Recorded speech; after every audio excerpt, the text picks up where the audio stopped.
자, 민트법은 뭐 양 늘리지 않고 있는 것만 확인한다 그랬습니다. 있는 것만. 88번 주택임대차. 주택임대차 보호법에 의하면 대항력이 생기고 대항력이 생기려면 인도하고 주민등록이 필요하죠. 요거는 대항력을 취득하기 위한 요건이면서 앤드 존속 요건이라고 그랬어요. 따라서 전출하거나 주민등록이 말소가 되면 대항력은 소멸. 그게 원칙이라 했어요. 1번 존속 유지돼야 되죠. 2번 주택임대차보호법이 적용되는 건물. 계약 당시 실지 용도로 주거용이어야 되고 주거용이기만 하면 미등기 건물도 되고 무허가 건물도 적용된다 그랬죠. 그 2번이죠.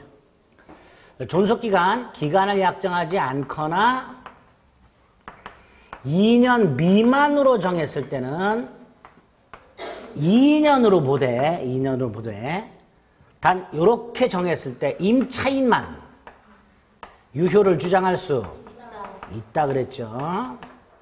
임차인만.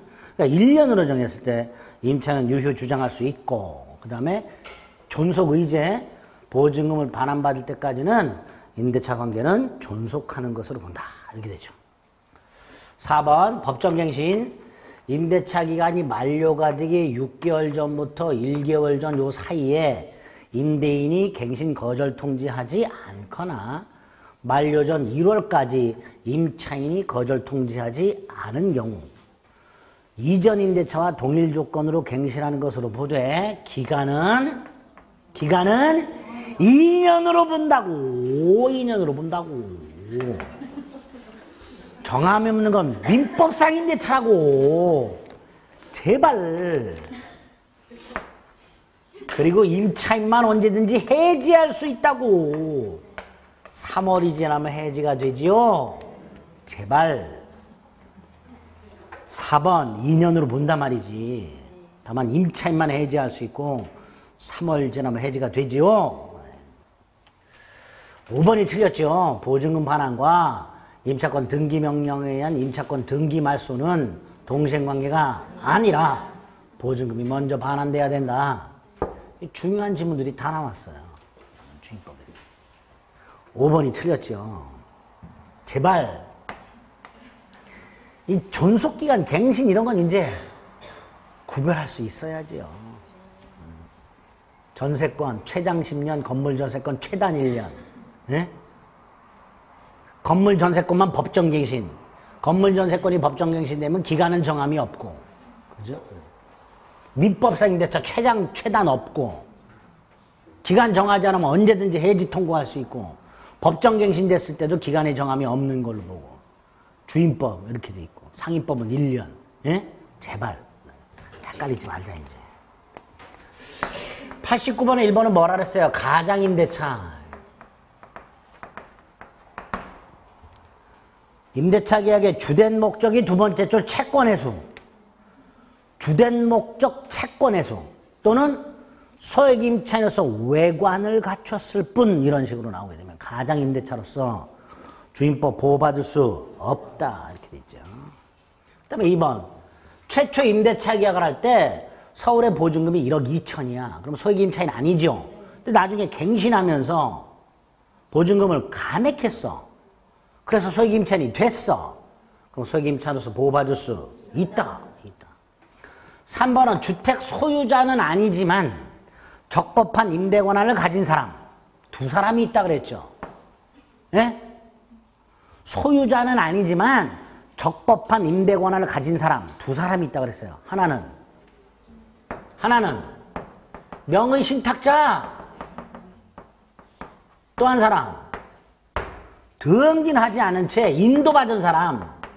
열쇠 받은 사람. 예? 아직 주택에 대해서 소유권 이전 등기는 하지 않았지만 주택에 대해서 인도받은 사람, 열쇠 받은 사람.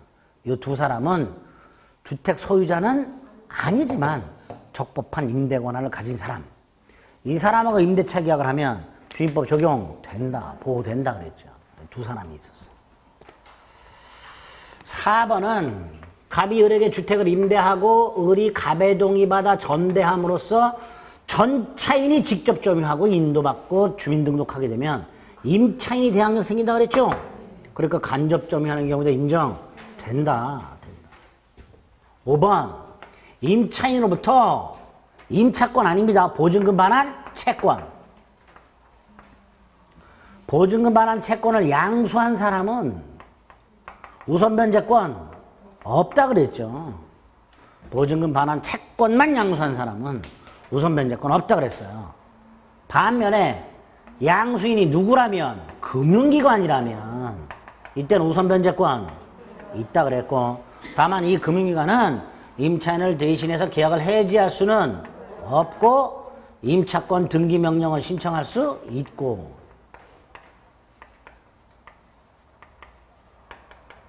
이렇게 기억하자 그랬어요. 일반 양수인이냐 금융기관에 따라 달라진다. 5번 틀렸죠. 그렇죠? 90번 이런 건 찍어야죠. 어느 천년에 읽고 앉아 있어. 읽다가 머리가 막 뒤죽박죽 되죠.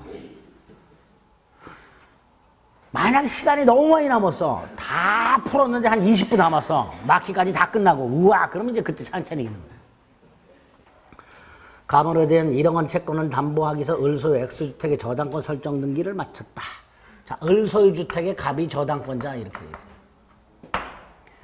그 후 병은 17년 10월 1일 X주택을 보증금 2억에 임차하고 인도받아 점유신고를 마친 후 현재까지 살고 있다. 임차인 병. 2018년 1월 10일 정이 을에 대한 8천 채권으로 가압류했고 가압류권자 정. 아이고 돌아버리죠 벌써부터. 2018년 4월 10일 무가 다시 저당권 등기 마쳤다. 뭐야 도대체 이 주택은. 자, 이 주택은 경매로 날리는 방법밖에 없죠. 19년 2월 16일 무가 저당권 실행을 했다. 자, 무가 저당권을 실행했어요. 요게 말소 기준 권리예요. 그쵸? 그래서 A가 경락을 받았어요. 일단 임차인은 A에게는 임차권 주장할 수 없지요. 1번 A는 임대인 지위를 승계한 걸 본다. 땡 이렇게 되죠. 그쵸? 그 다음에 저당권자하고 가압류권자는 선후를 따지지 않는다 그랬습니다. 우열이 없어요. 그렇게만 기억하세요. 저당권자는 가압류권자의 우선함으로 X. 가압류권자하고 저당권자는 우열이 없습니다.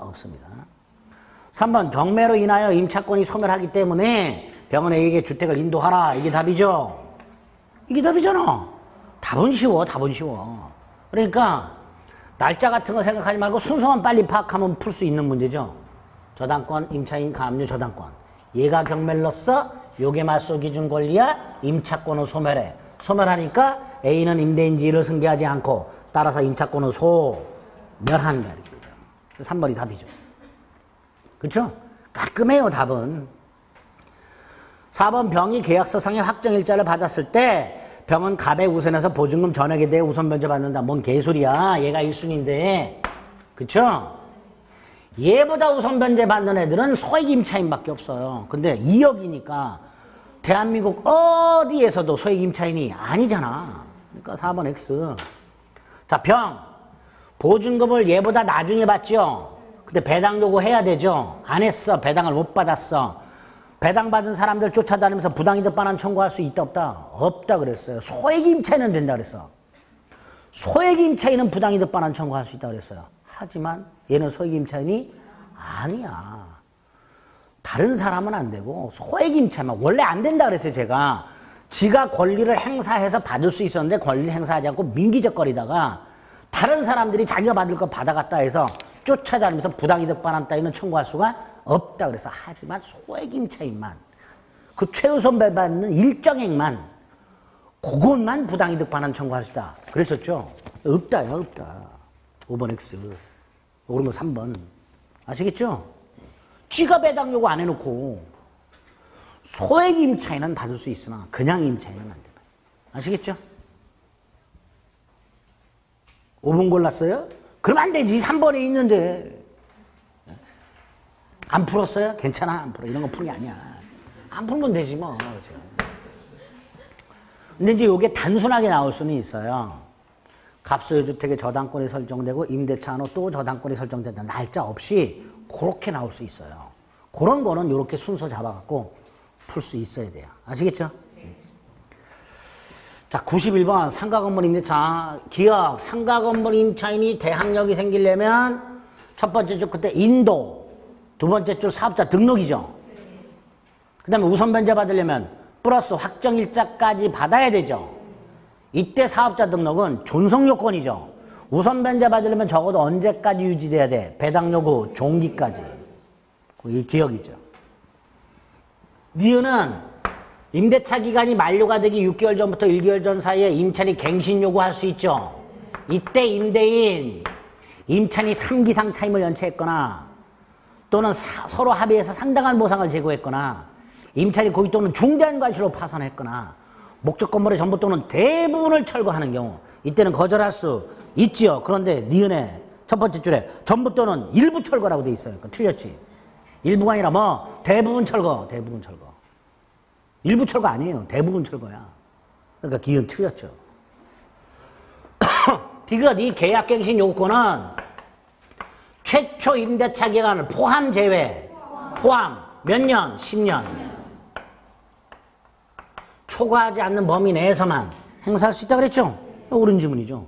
아니다. 두 번째 줄 제외라고 돼 있네. 틀렸네. 제외가 아니라 포함. 포함해서 10년을 초과하지 않는 범위 내에서. 이런 것들이 슬쩍슬쩍 단어를 바꾼단 말이죠. 슬쩍. 리얼. 상가 건물 임대차는 969, 5437, 예? 9억, 6억 9천, 5억 4천, 3억 7천 이하 보증금에 대해서만 적용된다 그랬죠.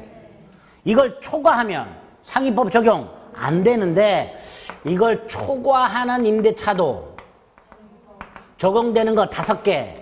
첫째, 대항력. 두 번째, 갱신 요구. 세 번째, 3기 연체 시 해지. 네 번째, 권리금 회수. 다섯 번째, 표준계약서. 적용된다 그랬죠? 초과 임대차라도 5가지는 적용된다 그랬어요. 그러니까 사업자 등록 대상이 되는 상가 건물에 대해 보증금을 초과하는 임차인도 갱신 요건 인정 된다. 5개. 예? 50개도 아니고 500개도 아니고 5개야 꼴랑. 대항력 인정되고 갱신 요구할 수 있고 3기 연체 시 해지하고 권리금 회수 보장되고 표준계약서 적용되고 5개. 네? 옳은 지문이죠. 미음은 상위법에 있는 조문 상위법 13조 적법전 차인은 임차인의 갱신 요건을 대위 행사할 수 있다. 외워야 되는 조문이죠. 이런 것들이에요. 나오는 게. 암기하자. 옳은 거 4번. 끝이 보이는군요.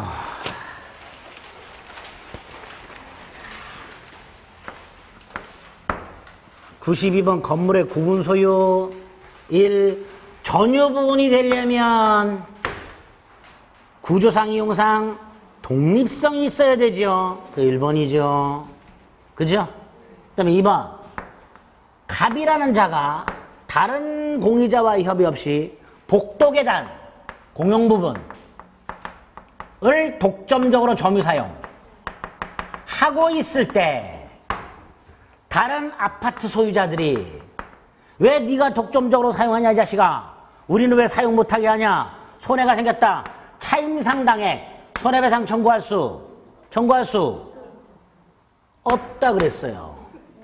왜 없다 그랬어? 공용부분은 임대차 대상이 아니라 그랬어요. 그러니까 무슨 다른 이유로 손해배상 부당이득은 청구할 수 있을지언정 차임상당액의 부당이득이나 손해배상을 청구할 수는 없다 그랬습니다. 2번 X.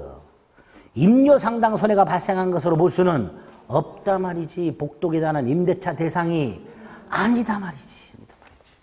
그죠? 조심하세요. 나올 수 있어요. 우리 시험에서. 요렇게. 분명히 저는 빨갛게 말씀을 드렸습니다.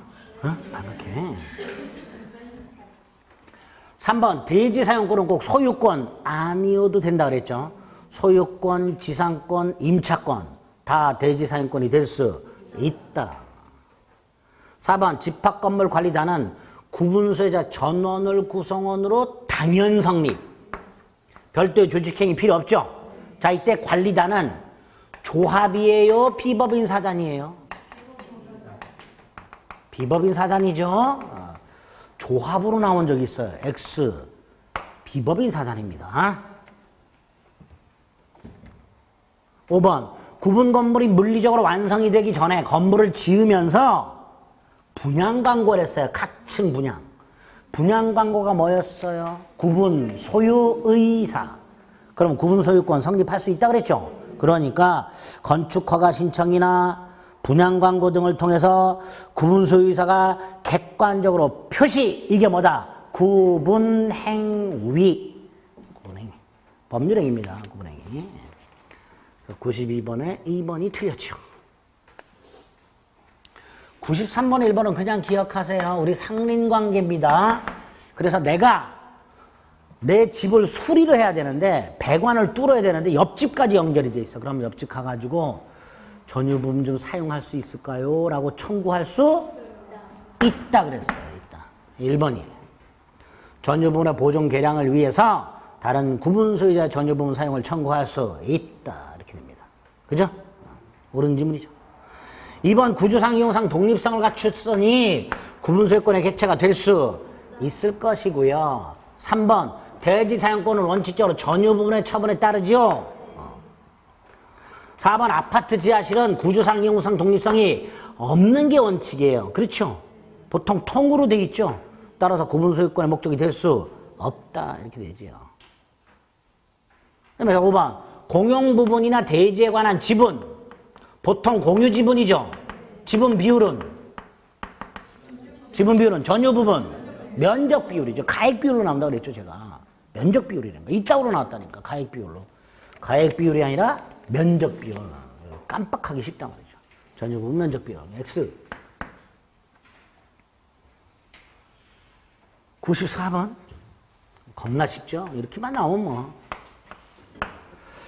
집합건물 구분 소유자의 대지 사용권은 전유부분과 일체적이죠. 그래서 전유부분에 설정된 저당권이나 가압류 결정의 해력은 어디에도 미친다? 대지 사용권에도 미친다.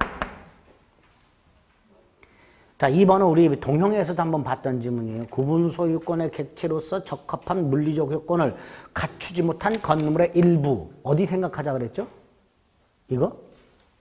에? 아니, 여기 뭐라고 돼 있어요. 구분 소유권의 객체로서 물리적 효권을 갖추지 못했대. 구조상 이용상 독립성이 없대. 어디? 복도기단. 제일 많은 게 복도기단 아닌가? 다른 데 생각나나? 복도기단. 근데 세 번째 줄 등기부에 구분 소유권의 목적으로 등기가 돼 있대. 무효. 여기에 저당권 등기됐어. 무효. 경매도 무효. 따라서 경락인은 소유권을 취득할 수가 없다. 당연한 거고.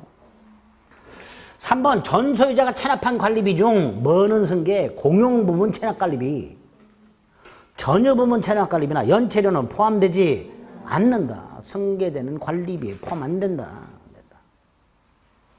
4번 이것도 아파트를 분양받아 가지고 구분 소유권 이전 등기한 사람은 설령 대지에 관한 지분 이전 등기를 하지 않아도 대지를 점유 사용할 권리, 점유 사용하는 권리가 아니라 할 권리. 점유하는 권리는 점유권, 점유할 권리는 본권. 본권을 갖는다 그래서 본권. 따라서 이 권리는 단순한 점유권이 아니라 본권이다. 본권.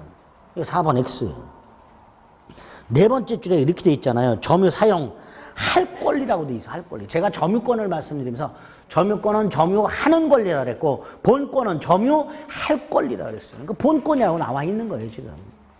본권으로서 대지 사용권을 갖는다. 틀렸죠?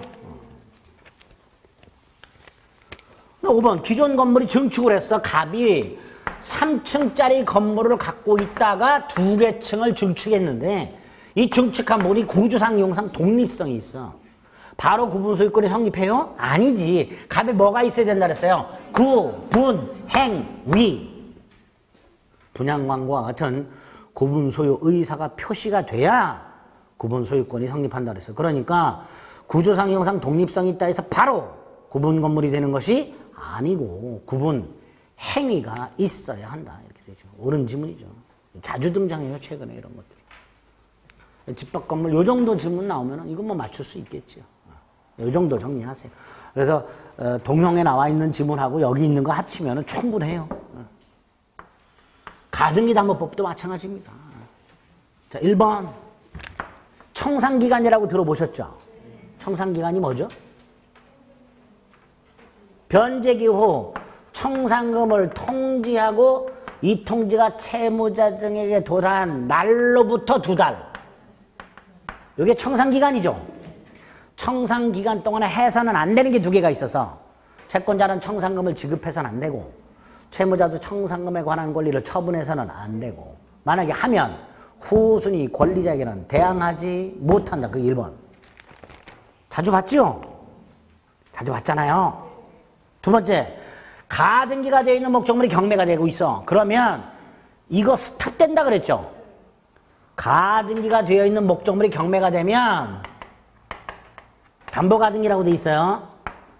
이걸 저당권으로 보고 순위에 따라 배당받고 소멸합니다. 따라서 설령 가등기 담보권자가 청산 절차를 진행하고 있다 하더라도 우리 대법원에 의하면 이 경매 신청이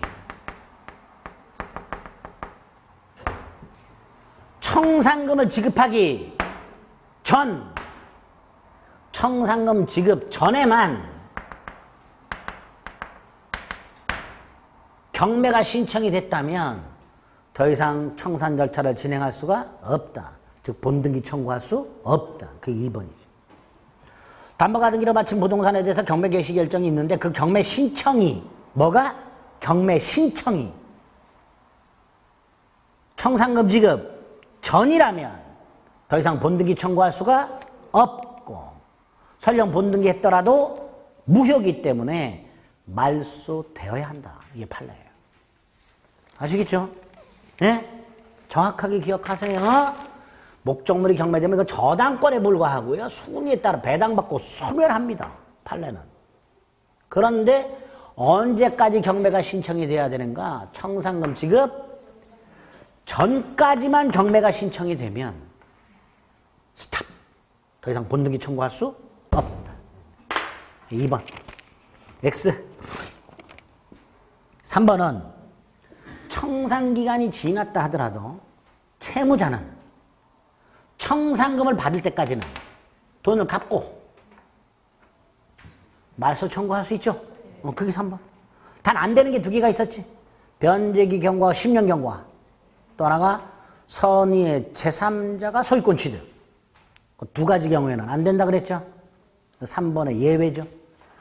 다시 한번 채무자는 청산금을 받을 때까지는 돈을 갚고 말소 청구할 수 있다. 단 변제기 경과 후 10년 경과. 그 다음에 선의의 제3자가 소유권 취득. 이때는 안 돼. 같이 기억하세요. 4번. 담보가등기를 마친 부동산에 경매가 개시되면 담보가등기 권리는 뭐로 본다 그랬어요? 저당권으로 본다 그랬죠? 따라서 다른 채권자보다 우선 변제 받을 수 있다. 5번. 통지, 청산금 통지라 그랬죠? 첫째, 변제기 후라면 언제든지. 2번째, 서면 또는 구두로. 3번째, 채무자 등에게 채무자 물상보 중인 제3취득자. 한 놈이라도 누락되면 청산 절차는 진행되지 않아. 주관적 평가에 기여도 무방하며 청산금이 없다면 없다는 뜻도 반드시 통지해야 되고 채권자는 자신이 통지한 액수를 다툴 수가 없지요. 이런 것들이 지문으로 나오죠. 아무것도 아닌데 잘 나와요. 그러니까 몇 번이야? 4번 아니다 5번. 청산금이 없으면 없다는 뜻도 반드시 통지하라 말이지. 통지하라 말이지. 틀린 거 2번. 96번에 1번 겁나 중요하다 그랬죠. 후순위 권리자가 있으면 얘들한테도 통지하는데 이때 후순위 권리자 아주 중요한 거 청산기간 내 하나요. 자신의 채권이 변제기 도래 전에도 경매 청구할 수 있다. 1번 꼭 기억하자. 청산기간 내 변제기 도래 전 경매 청구할 수 있다. 2번은 이게 반드시 거쳐야 된다 그랬죠. 통지하고 두 달이 반드시 지나야 된다 그랬죠. 그러니까 통지하지 않았어. 그럼 아무리 청산금을 지급했다 하더라도 본등기 청구할 수 없고 본등기 해도 무효 소유권 취득할 수 없다. 2번이죠. 그죠? 3번 귀속 청산만 인정되고 처분 청산은 인정되지 않는다. 처분 청산 같은 건 없다. 4번은 청산금이 없으면 없다는 뜻도 반드시 통지하고 5번 이렇게 가등기가 되어 있는 목적물이 경매가 신청이 되면 법원은 가등기 담보권자에게 최고해야 된다 그랬죠. 담보가등기라면 채권액을 신고하라. 신고하지 않으면 배당받을 수 없다. 담보가등기가 아니라면 그 내용을 신고하라 라고 최고하여야 한다 그랬죠. 동영에서 뭐라고 나왔어요? 최고할 수 있다. X 최고하여야 한다. 꼭 물어봐라. 담보가등기인지 아닌지. 두 번째, 담보가등기하면 채권을 신고한 경우만 배당받을 수 있다. 이렇게 되죠. 5번이죠. 틀린 것은 2번. 자, 97번처럼 사례 형태로 나오기도 합니다. 갑은을에 대한 채권을 담보하기 위해서 을소유 부동산에 가등기를 마쳤다. 3억 부동산이고 1억을 빌려줬다.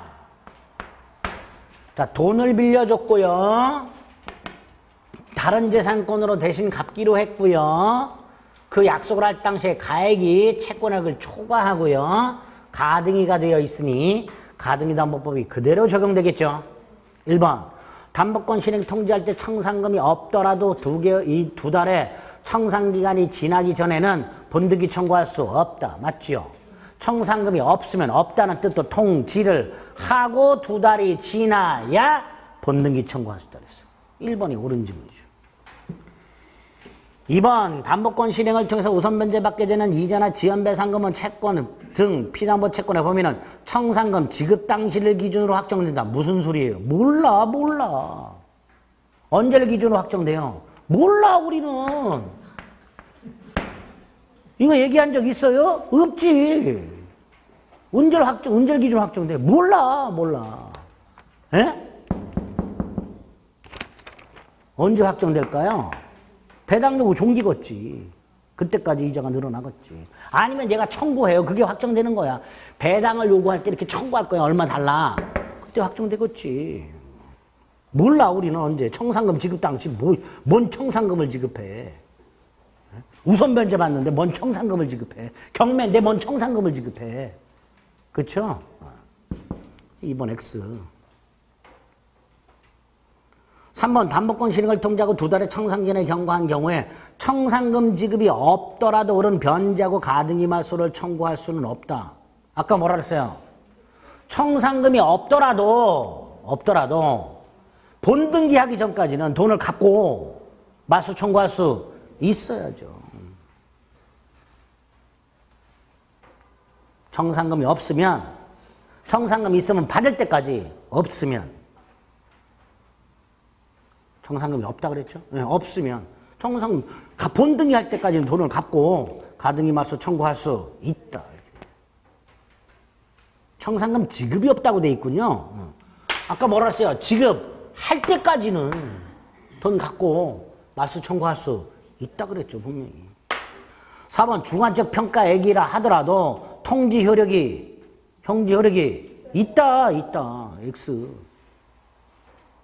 5번은 청산금을 어떻게 평가해요, 보통? 통지 당시 목적물 가액에서 자기 거 빼고 선순위 거 뺀다 그랬죠? 후순위 거 빼요, 안 빼요? 안 빼요. 근데 모든 채권 빼래. 틀렸지. 목적 부동산에 존재하는 모든 채권이 아니고 자기 거 플러스 선순위. 그거 공제하는 거예요. 그게 청산금이에요. 모든 채권을 공제하는 게 아닙니다. 그런 거 1번. 2번 몰라도 되고요. 2번은 몰라도 되고 3, 4번 정도. 5번도 몰라도 돼요. 5번도 몰라도 되는데 상식적으로 후순위 권리자 것까지 빼는 게 아니니까 그렇게 생각하시면 돼요. 2번은 몰라도 되고. 98번. 부동산 실거주자 명의등기에 관한 법률 1. 부동산 명의신탁이 유효하대요. 유효한 명의신탁이라면 대내적 소유자는 신탁자에게 소유권은, 대외적 소유자는 수탁자라 그랬죠. 그러니까 동그라미 1번. 명의신탁자는 제3자에 대해서 소유권을 주장할 수 없다. 유효한 명의신탁이라면 대외적 소유자는 수탁자라 그랬어요. 그러니까 신탁자는 제3자에 대해서 직접 소유권에 기초한 물권적 처권 행사할 수 없다 그랬죠. 1번 옳은 지문. 2번 부동산 경매 절차에서 매수하려는 사람이 갑인데 갑이 을에게 돈을 주고 을의 이름으로 경매를 받게 했어요. 이때는 매도인인 채무자의 선악을 묻지 않고 유효라 그랬죠. 그래서 실질적으로 매수인이 되는 사람은 명의인이라 그랬어요. 대금을 누가 부담하는지와 상관없이 명의인이 매수인. 그게 2번이죠. 3번은 무효인 명의신탁이래요. 그 다음에 신탁자 명의로 가등기를 마친 후 신탁자가 요구하면 본등기를 해주기로 이렇게 된 거예요. 신탁자고요. 수탁자인데요. 수탁자 이름으로 이전 등기하고요. 신탁자 이름으로 가등기를 해놓은 거예요. 수탁자 이름으로 소유권 등기하고 나서 신탁자 이름으로 가등기를 해놨어요. 다 무효죠. 부동산 실거주자 명의등기에 관한 법률이 적용이 되면 약정 무효, 을등기 무효, 따라서 가등기도 무효. 이렇게 되죠. 다 무효죠. 부실법이 적용되면 다 무효라고 그랬어요. 4번 3자간 명의신탁이라고 해서 3자간 명의신탁이 뭐예요? 신탁자가 매매를 해. 매매를. 그리고 수탁자에게 등기를 넘겨주게 해. 이렇게. 물론 약정이 있겠죠. 명의탁 약정. 이건 무효라 그랬고요. 이건 무효라 그랬어요. 그러나 이거는 유효라 그랬죠. 그거 끝났어요. 게임. 기존 명의탁 약정과 등기는 무효죠. 하지만 매매까지 무효가 되는 것은 아니지. 이게 답이죠. 매매는 유효. 5번 부실법에 따라 부부간 명의탁이 일단 유효해. 유효하면 그 후 일방 사망으로 부관계가 해소됐다 하더라도 그 명의신탁은 사망한 배우자의 다른 상속인과의 관계에서도 여전히 존속하겠지요. 그렇게 되는 거예요. 부부 사이 명의신탁은 유효라 그랬고 상속이라면 상속인과의 사이에서 그대로 유지가 되겠죠. 종중, 법률혼 배우자, 그 다음에 종교단체, 탈법 목적이 없을 때는 유효. 약정도 유효, 등기도 유효. 5번. 틀린 거 4번. 자, 이제 두 가지 명의신탁. 99번. 요거죠. 2018년 8월경 갑은 을소유 부동산을 매매대금을 일시에 지급하고 매수하면서 애인인 병과 결혼할래나? 할 거예요. 분명히. 이렇게 나와요. 애인인 병과 명의탁 약정을 하고 을로부터 병에게 막바로 등기를 넘겨줬다. 이렇게 돼 있어요. 일단은 애인이라고 하면 돼 있으니까 무효고요. 무효고요. 매매는 유효라 그랬어요. 동그라미 1번. 명의신탁 약정 및 등기는 무효다. 옳은 지문이죠. 그런데 혼인하잖아. 혼인하잖아. 결혼하게 되면 유효. 언제부터? 그때부터. 그렇죠? 이거 소급해서라고 나온 적이 있다고 그랬죠? 아니, 그때부터. 3번 병이 임의로 처분했어요. 정은 소유권 취득하지요? 누가 소유권을 상실한 거예요? 자, 병이 팔아먹었어요. 얘가 소유권 취득하죠? 누가 소유권 상실한 거예요? 을이죠? 근데 을에겐 손해가 있어요? 없어요? 없어요. 갑한테 받은 돈이 있어. 손해는 누구한테 생긴 거예요? 소유권은 을이 상실했고 손해는 갑에게 생긴 거예요. 그러니까 갑은 손해배상 청구할 수 있다. 그렇죠? 을이 손해를 입었다고 할 수는 없다. 손해는 누가 입은 거다? 갑이 입은 거다. 왜? 얘는요. 등기를 되돌려받을 때까지 대금 반환을 거절할 수 있는 죽을 때까지 걸어줄 수 있는 권리가 있어요. 얘는 손해가 없어요. 얘는. 돈 다 받았다 그랬잖아요. 그렇죠? 그러니까 소유권은 을이 상실했지만 손해는 갑에게 생긴 거다. 그게 4번. 3번. 4번. 갑은 보세요. 직접 말소 청구 못한다 그랬죠. 이렇게 대위하여 말소 청구할 수 있다고 그랬어요. 직접 말소는 안 되고 대위하여 말소 청구할 수 있다. 그게 4번. 5번 병으로부터 X부동산을 매수한 정원 소유권 취득하지요. 하지만 얘가 적극가담했어. 그럼 반사의 질성이는 뭐? 후가 된다고 그랬죠. 그게 아니라면 정원 선악불문하고 소유권 취득하지만 적극가담했다면 그때는 반사의 질성이는 무효. 100번 길지요. 그죠? 시험에 이렇게 나오면 이거 읽을 시간도 없고요. 막힌 이미 해야 돼요. 그렇죠? 갑은 2019년 초에 을소의 토지를 매입하면서 친구인 병이 을과의 계약을 통해 친구인 병이 을과의 계약을 갑이 을소의 땅을 매입하는데 친구인 병이 을과 계약을 한다고 그랬어요. 그죠? 이렇게 돼 있어요. 갑명의로 등기를 하되 나중에 갑이 원하면 갑명의로 이전해주기로 병과 합의한 다음에 돈으로 5억을 줬대요. 갑의 병의 이름을 빌리기로 했겠죠? 이렇게 돼 있어요. 수의로 병은 이러한 사정을 모르는 병, 모르는 을 선이, 우리 선이. 게임 끝났어요. 약정, 무효, 매매 및 등기는 유효. 누가 소유자? 병이 소유자. 병이 완전한 소유자. 그 후 병이 X토지 소유관계를 알고 있는 정에게 상관없죠? 정 선악불문하고 소유권 취득. 적극가담이란 말이 없으니까. 1번 갑병 사이 합의. 이게 뭐예요? 이거지. 명의상 약정. 무효. 2번 병은 적법하게 소유권 취득하고 3번 정도 적법하게 소유권 취득하고 4번 갑은 병에게 뭐 청구할 수 있다? 돈 내놔. 돈. 부동산이 아니라 돈 내놔. 내가 준 5억 내놔. 이게 부당이득이라 그랬죠. 부동산 실거자 명의등기하는 법률의 시행 후라면 병이 부당이득한 것은 부동산이 아니라 돈이라 그랬으니까 갑은 부동산을 부당이득 반환하라는 건 허용되지 않고 5번 돈 내놔 청구할 수 있다고 그랬죠. 5번 틀렸죠. 잊지 마세요. 돈 내놔. 돈. 부동산이 아니라 돈. 이때 돈 안 준다 해서 유치할 수는 없다 그랬죠. 거기까지 기억나.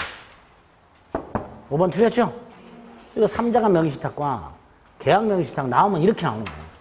특히 빠르게 단순화시켜야 돼요. 부실법 같은 경우 시간이 남아서 풀게 되면 길게 나오더라도 빠르게 누가 매수인인가? 신탁자가 매수인이냐?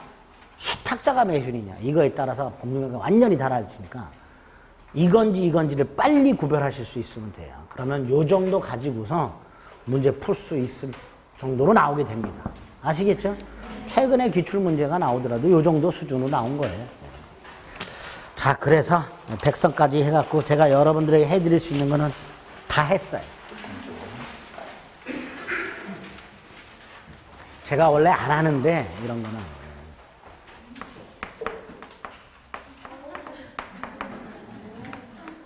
혹시라도 공부하시다가 의문 나오는 게 있으면 사진 찍어서 문자로 보내서 전화하지 마시고요. 전화는 안 받아요. 그리고 밤 12시 이후에도 안 받아요. 2시까지는 받아드릴게. 밤 2시까지는 내가 받아드리니까. 얼마나 급하면 밤 12시 넘어서 문자를 했을까, 그죠? 얼마나 뭐 궁금하면. 그러니까 제가 질문에 답을 해드릴 테니까 혹시라도 이런 거 있으면 문자 하세요. 그죠? 원래 제가 이런 거 안 가르쳐드리는데 해주세요. 답을 해드릴게. 그 다음에 지금부터는 이제 아까 처음에 말씀드렸지만 욕심 부리지 마세요. 어차피 물리적으로 내가 갖고 있는 모든 자료를 다 보고 들어갈 수는 없습니다. 그래서 딱 볼 수 있는 만큼만 딱 가지고서 그거를 이렇게 양을 딱 줄여가지고 그걸 반복해서 보시는 게 훨씬 유리하니까 아까 말씀드린 대로 매일 전체를 반복하는 방법. 다른 방법이 없어요. 책 하나 갖고서 전체를 보려고 그러면 지겨워서 못 봐요. 그러니까 동영 4주차하고 백선을 둘로 나눠가지고 6일 동안 2번 돌리면 돼요. 아시겠죠? 돌릴 때 문제만 돌리지 말고 정리되어 있는 거 같이 이렇게 확인해서 외울 거 외워주고 표시하고 시험 전날 볼 것과 시험 당일날 가서 볼 것들을 딱딱 체크하면서 그렇게 복습해 주시면 충분합니다. 여러분들이 지금 알고 계신 것만 가서 실수하지 않아도 충분히 합격합니다. 아시겠죠? 모의고사 같은 거 점수 한 번도 60점 안 넘어도 괜찮아요. 그렇게도 붙는 분들이 수두룩 빡빡해. 점수 같은 거 연연 하지 마시고 지금부터 정리할 수 있는 것만 딱 최선을 다해서 정리하겠다고 생각하시고요. 정리하시면 합격합니다. 아시겠죠? 네. 합격자 모임에서 뵙겠습니다. 네, 여기까지 하겠습니다. 수고하셨습니다.